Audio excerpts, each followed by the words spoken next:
Hello Scorpio, thank you for joining me again. If you're a returning subscriber, welcome. If you're new to the channel, thank you for coming. Please don't forget to like and share or like and subscribe. Okay, so bottom of the deck, we have Pluto transformation.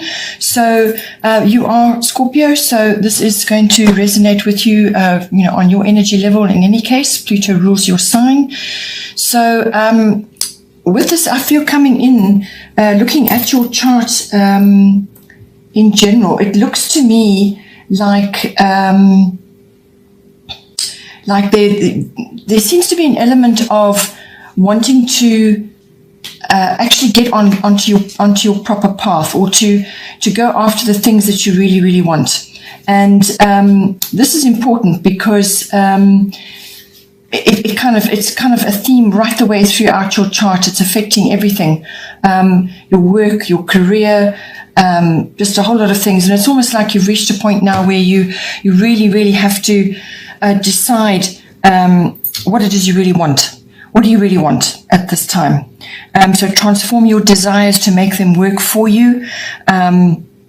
Really have a deep self-analysis. That's what this card is about. Really decide what it is you want.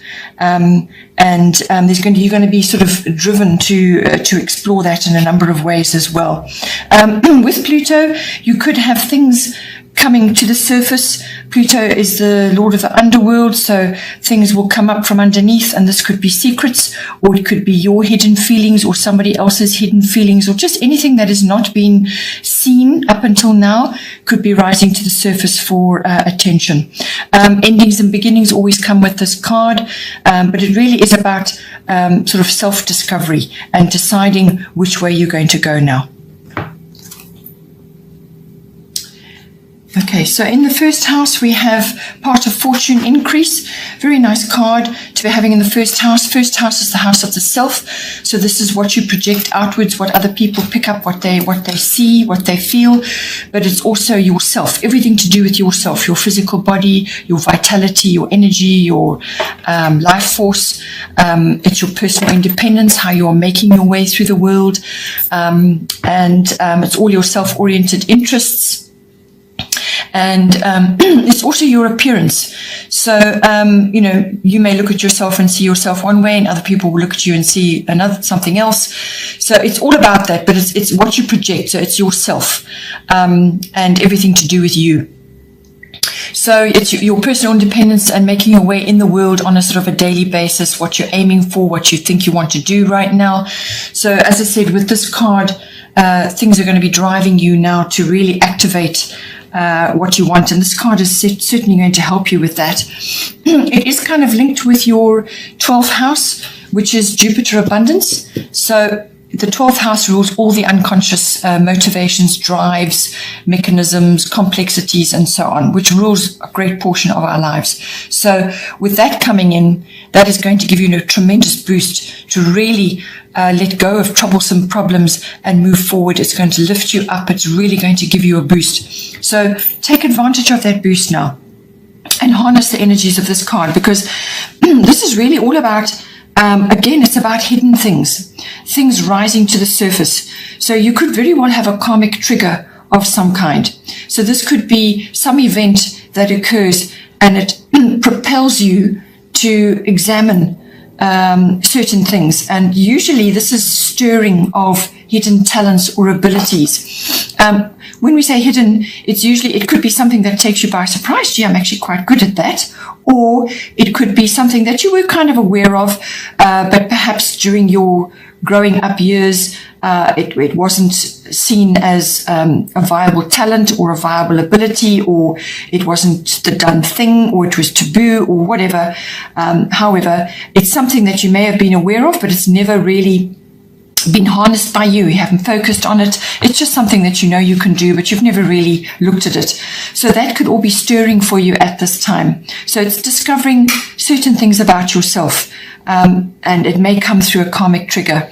So what this card is asking you is what aspects of yourself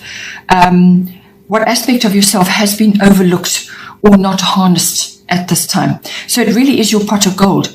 This is something that you can really use to put yourself in a very good position, or you may have to learn more about it, or you may be able to teach about it. It's something that you have innately. It could even be karmic, as I said, from something from the past, but it's something that is your pot of gold, it's your own personal pot of gold, and usually it's something that we've overlooked. It's something we haven't really focused on.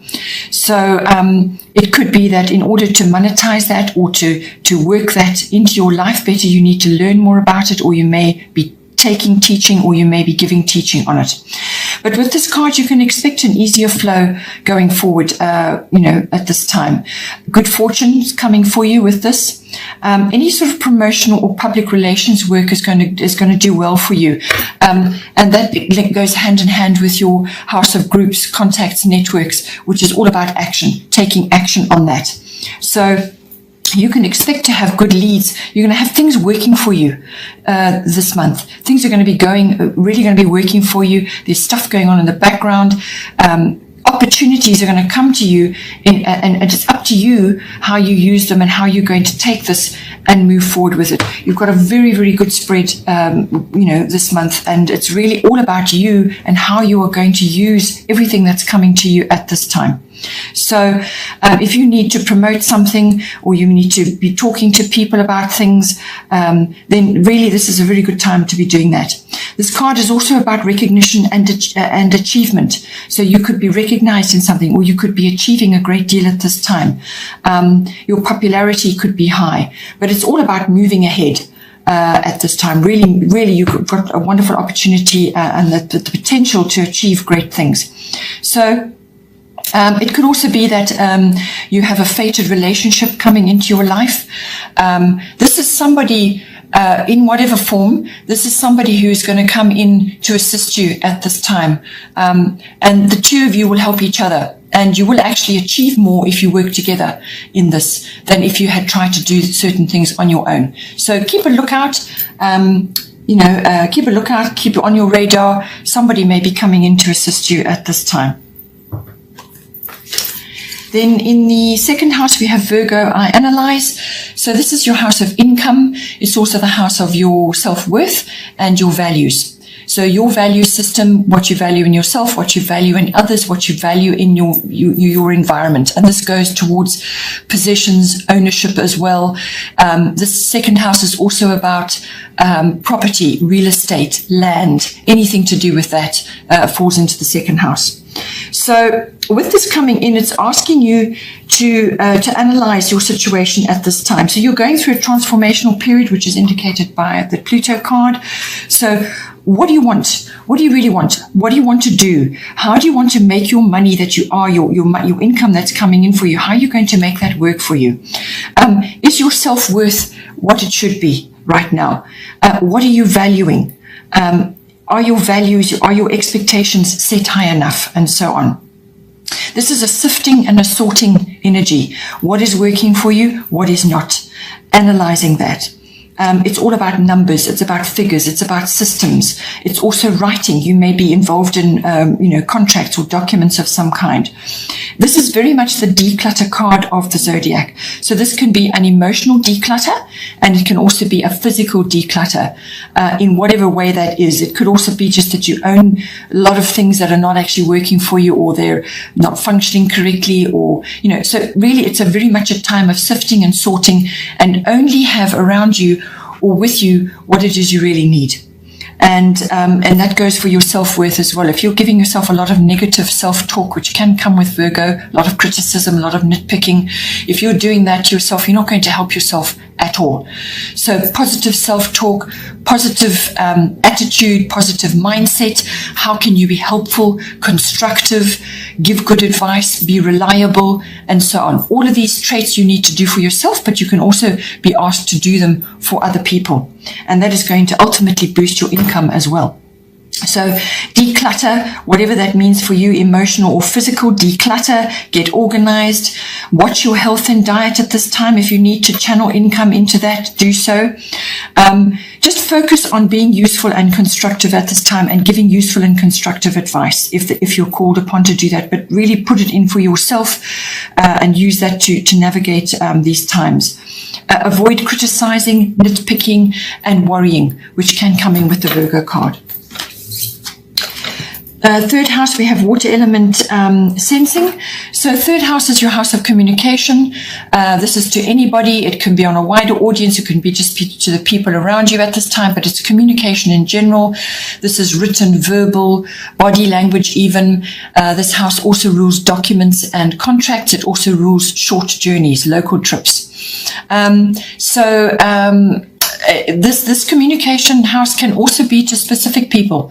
So this can be to general relatives, aunts, uncles, cousins, siblings, and even your neighbors can come in because it's your local environment, right?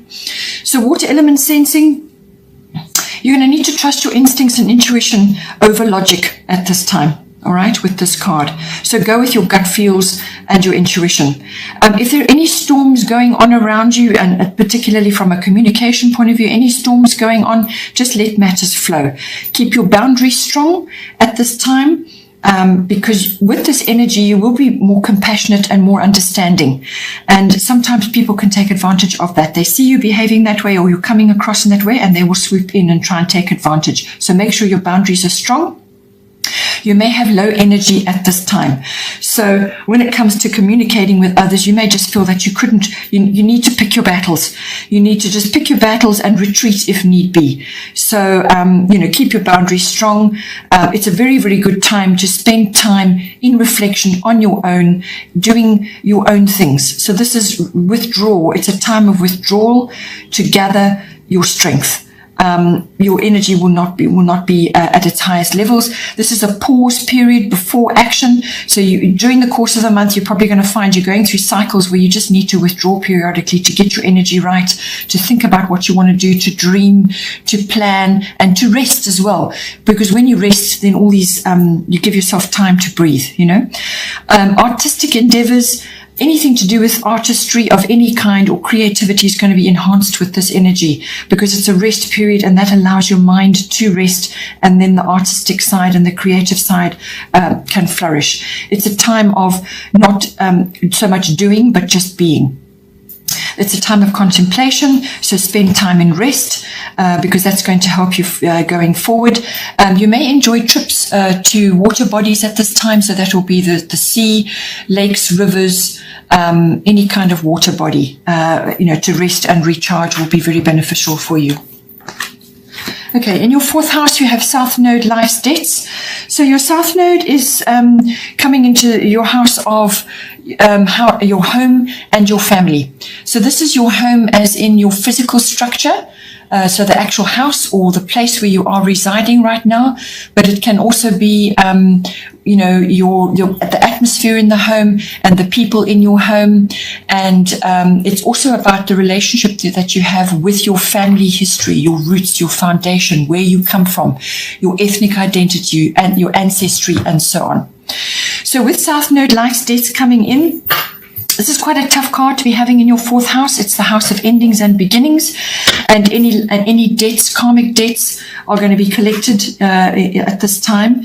So it could also be that old issues or situations that you've been in or that have kind of ruled your life need to be cast off at this time, or they will fall away, or you need to just let go of them. But it's a casting off of old things, old situations, old issues that are just not serving you anymore. So anything that's holding you back now, because you've got so much forward energy, you've got so much ideas energy and going after what you want. You don't want all these old things, attitudes, beliefs, limitations, past problems to be holding you back now. Anything unfinished or unresolved, take steps to sort them out and clear them from your energy. As I said, endings and beginnings.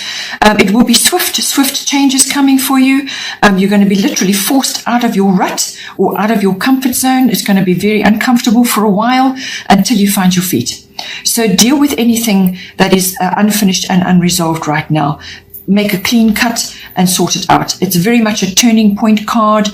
It's about dropping baggage as well, emotional baggage, physical baggage, whatever it is. If you've got things stuck in storage somewhere, get rid of that because it's an energy drain. Anything in storage is a massive energy drain. It really is a wake-up call now, a turning point in your life, and it comes into your house of home and family. So now people could be changing in your house. People could be leaving your home, others coming in, and so on. This is also a very good time to be connecting with soul family. These are people that you have some kind of deep connection with. You may not necessarily know them very well when you meet them, but they're coming in, they're serving a purpose in your life, and they're going there to assist you in some way, and you are performing the same function in their life. So karmic ties, you have deep karmic ties, but it's soul family, soul tribe, and they're there to assist you to move forward. And this is a moving forward card. You have to let go and move forward now. Then in the 5th house, we have Libra eye balance. So the 5th house is your house of recreational activities, fun activities, any pleasurable activities. And that can have a risk-taking element. So that can be gambling. It can also be following the stock exchange or the stock market. It's also the house of love affairs. So all pleasurable activities and everything that goes down in that love affair. It's also the house of children, your children or other children that you're associated with at this time. And it's the house of your creativity, your individuality, your originality, your stamp, your brand, how you express yourself at any given time. So we're all creative. We use our creativity every day, all the time. Not all of us are artistic, but if you are artistic, then this house will bring that out as well. So with the Libra eye balance card coming in, it is saying at this time, and this kind of was hinted at as well in your 1st house, is that it's a good time to link up with another at this time. Whether this is a partnership, could be business or a project that you're busy with or something that you want to do. And then falls into the 5th house. So link up with another, or it could be a love relationship of some kind. But the opportunity to link up with somebody will be mutually beneficial. You'll have mutual support and so on. But it really is, you may already be in a partnership or maybe linked up with somebody already. And if that is the case, then you need to examine the balancing of your relationship with this person. So your needs and their needs, you need to balance that. So whether it's something that new that you're embarking on or whether it's an existing relationship, it's all about balance. So your needs can't be put on the back burner or be diminished in any way. It needs to be fair. There need to be rules in place, and you need to have equal give and take. All right. And you be mutually beneficial and mutually supportive. It's also, this card is got a very romantic element to it. So this could be a love affair, but it could also be that you are required to enjoy more romantic activities. And that's not necessarily with a partner. That can also be just for yourself. That's romantic activities. That's, bringing fresh flowers into your home, redecoration, beautiful objects that you're bringing into your home, art, enjoying any activities associated with the arts. So it's just enjoying fun, romantic activities or creative activities, enjoying outings to the arts, and that can be ballet, plays, it could even any kind of media, which is, it could even be film. Anything that is artistic and creative will be beneficial for you at this time. So it could also be outings to concerts, live events, and so on. Anything that is pleasurable and fun and recreational for you. It can also mean be touching on the beauty industry. So that's fashion and all things to do with beauty, cosmetics, perfumes, and so on, all come in under this as well. So it could be something to do with that. Perhaps it's a project you're involved in, or you just need to bring that more of that into your life, or you're busy with that with your children even, or perhaps your children are busy enjoying these activities. But it's always about charm and refinement, and the search for that charm and refinement, and bringing that out in yourself and in others, in your children, and so on. It could also be that this card has a legal element to it as well, the scales of justice. So you could be involved in a legal conflict or matter or some kind of legality at this time. And this card always is about mediation and negotiation. So that is going to be required from you at this time, always about fairness and following the rules as well.